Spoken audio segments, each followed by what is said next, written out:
L'acteur doublement oscarisé Gene Hackman, sa femme Betsy Arakawa et un de ses chiens ont été retrouvés morts le 26 février dans leur maison à Santa Fe.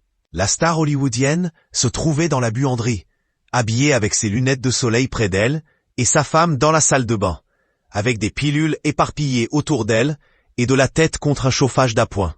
Une enquête a été ouverte pour déterminer les circonstances de leur mort. Une semaine après la découverte de leur corps, elle n'a pas encore été déterminée. Comme expliqué sur C'est à vous le 5 mars, les théories du complot commencent à fuser. Pour l'instant, personne ne connaît les circonstances exactes de la mort de Gene Hackman, de son épouse et de leur chien. Lors d'une conférence de presse donnée le 28 février, le shérif chargé de l'enquête expliquait n'exclure aucune piste. Certains avancent même une théorie complotiste. Comme expliqué sur C'est à vous, elles ont été relayées le matin même par France Info.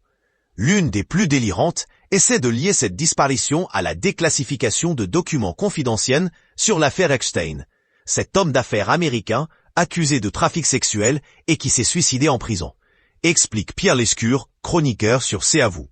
Cette théorie du complot vient des médias américains. Sur un extrait diffusé dans C'est à vous, un journaliste d'outre-Atlantique affirme « Voici ce que les médias vous cachent. Gene Hackman était le voisin de Jeffrey Epstein. Et il n'était pas tendre avec l'élite. Il était dégoûté que l'affaire Epstein soit étouffée. » L'animateur américain poursuit. Il était prêt à parler, prêt à tout révéler, et tout à coup, il disparaît. Le chroniqueur d'Anne-Elisabeth Lemoine explique que des milliers de tweets avec des hypothèses sans preuve.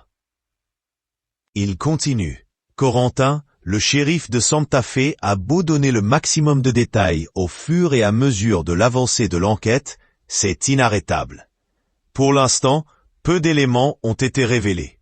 Le shérif en charge de l'affaire, Adán Mendoza, s'était confié sur la mort de Gene Hackman dans les colonnes du Parisien. Il expliquait « Toutes les possibilités restent à l'étude. Nous attendons les résultats des analyses médico-légales et des téléphones du couple. » Cependant, l'intoxication au monoxyde de carbone est exclue.